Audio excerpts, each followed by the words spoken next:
I think Team Fortress 2 will live forever. Okay, there we go. I said the title. It's over. Video's over. Go home. Go to bed. Okay, maybe I'm being a little bit exaggerative, but I do think that due to recent developments, Team Fortress 2 might very well live well longer than I initially thought. That being said, I think Team Fortress 2 has the potential to live forever. That's right, I got you with ye old bait and switch. The video is actually how TF2 could live forever. And before I even begin to explain anything on how I think so, I need to preface with my history with the game first. I've been playing the game for 11 years, and saying that out loud...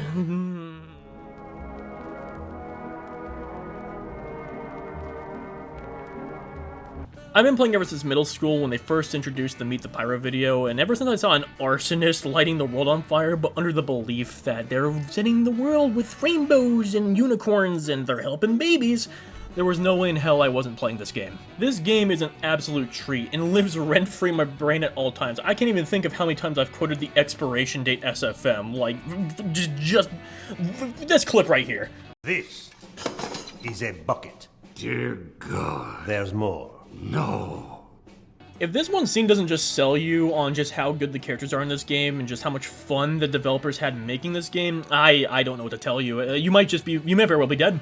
That's it, you just might be dead. But the reason I bring all this up is because in those 11 years, I've experienced many updates, you know, Meet the Pyro, End of the Line, we don't talk about that one, but End of the Line, Jungle Inferno, Tough Love, there's so many good updates that came out, but then all of a sudden after Jungle Inferno, we've gotten mostly Halloween, maybe Smithmas. It's usually just hats, or a really bad map. But Smithmas!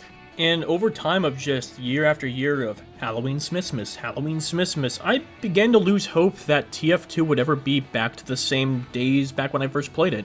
Then Save TF2 happened, and to my surprise, that movement actually worked, and Valve responded saying, "We will treat the game better." And it's been a year, and so far there's been 2 updates that they've made since that statement, and yeah, it garnered a video. So let's start off with reason number 1 of why I think the game's lifespan just got increased tenfold, and that would be community game modes being made official. You see, at the start of the year, there was a segment of time where they were adding all this VScript stuff, and now I wasn't very familiar with VScript, but apparently people were saying it was a pretty big deal for like servers and whatnot, so I was a little bit optimistic, but I still wasn't quite sure what it was capable of. But little did I know, that was literally them trying to make a way for community game modes to be easily implemented at a Valve level of quality, because during the summer update, we got the official implementation of Versus Saxton Hale, a game mode where you fight one super overpowered boss with an entire team of people and hope he doesn't punch you so hard you explode. And while this may sound like just a minor thing, like, they added a community game mode, whatever. No. This is their first step of allowing the community to add a major gameplay feature. Like, this wasn't just a port, this was a remaster that gave Saxton Hale new abilities that allowed him to basically be his own sort of pseudo-class. I mean, I was shocked. My jaw hit the floor. I was like, oh my god, this is actually really cool. And then the summer update ended and I was like, whatever. It was fun while it lasted. Back to Scream Fortress. Time for another set of reasonably okay Halloween. And then they added zombies. They added zombie survival in TF2. Another game mode. And not even that, the maps for this year were spectacular. Like, there were whole new game mode functionalities in all of them. Like, Perks was literally kind of like, the only way I can describe it is like a roguelike King of the Hill map. Like, every time you play through, pick 5 abilities, and then you go and you fight the guys. Like, if you die, you can spawn skeletons. I loved it. It was a great year. And yeah, there was a couple reskins, but even the reskins were at least cool looking, like Lava Pit. I was like, oh, a bunch of lava here. It makes this map that's otherwise a boring slog, in my opinion, into, put the medic in the pit. And I know it's like I'm trying to, like, oversell it, but I'm genuinely, this update made me really happy, because I'm seeing it for what it is now. This is Valve reaching out to the community to let them shape the game a little bit, and that's huge. I don't care who you are and what your position is on community game modes being made official, but that's what it is.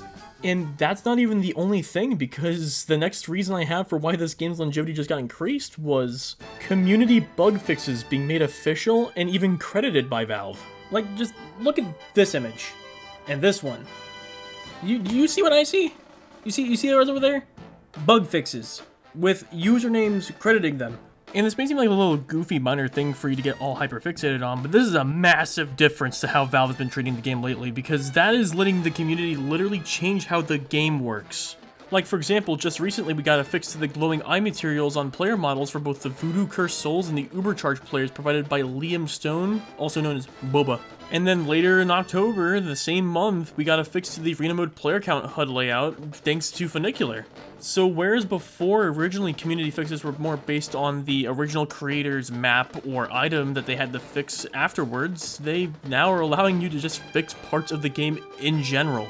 And thanks to these 2 points that I've now brought together, I actually have a pretty optimistic idea in just where this game's going, which is in a positive upward direction.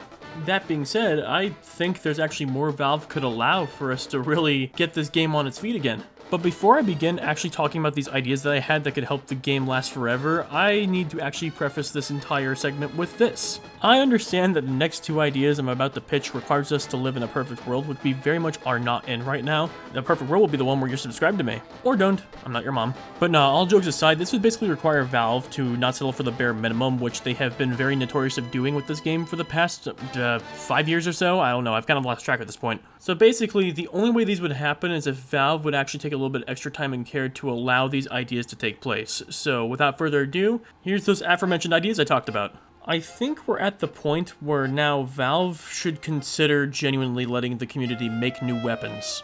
And I know it sounds a little weirdly specific to say new weapons, not like new everything else, but the reason I point out new weapons is because the heavy update has not happened in about the rough time from Jungle Inferno to now. So why not just let the community make the heavy update? I mean, we're already 2/3 there, new game modes, new maps. I mean, with all the high quality stuff coming out of the VScript system lately, why not just let us make at least, I don't know, 1 or 2, maybe even 3 weapons for an update? Now, I get the argument could be made that the community doesn't know really how to do balance changes, but if we're already fixing bugs, allow the community to make those balance changes as well. I mean, we're pretty vocal about what we needed to get done, so just let us do it again. Now, I get I'm sort of coming off with this idea that, oh, it should be super easy, like swish and flick, wow, 5 new weapons. I'm not expecting this to be done overnight or even remotely soon at all. I mean, even hell, there's probably going to be issues with community balancing. I mean, there's no telling what they're going to do to the stats. Oh, let's make this gun instantly detonate half the map. Like, no, obviously we don't want that. But that being said, I don't think a broken weapon on launch would be necessarily a bad issue if we keep allowing the community to fix the game for them. I mean, if we're already doing bug fixes, allow us to do balance changes. I mean, if everyone in the workshop agrees with it, why not, right? That being said, I'm aware that all this is pretty much a pipe dream. We may very well just only get these 2 game modes and that be all we get, but you know what? If that's the case, then I'm quite happy with what we've gotten recently. I mean, the new game modes, yeah, they're community made, they've existed before, but I'd much rather have the 2 we got right now in their official glory than have it sit and just be a Halloween Smithmas fest for the rest of its lifespan. So I just want to genuinely thank the community for bringing back the magic of TF2 to me again. I mean, these 2 updates, yeah, they were kind of minor and small, but I loved them, and they were beautiful little updates, and I appreciate having them. And I also want to thank Valve for allowing the community to have such a power over the past 2 updates. Like, I mean, for us to be able to have new game modes and maps with such high caliber quality and scale is absolutely insane and alien to me, that now that I'm seeing it, I'm like, whoa, this is pretty cool. I appreciate it, Valve. Thank you. And lastly, I want to thank you all for watching. If you like what you saw here today, maybe consider hitting that like button, and maybe leave a comment down below about what you thought about all this, maybe some counterpoints you'd like to make. I'd be more than happy to hear them and respond to them. I'm usually pretty good about responding in the first place. But with all that out of the way, I'll see you in the next video. This has been The Bottom Dweller. Grass grows, birds fly, sun shines, and brother, I got 2 brain cells.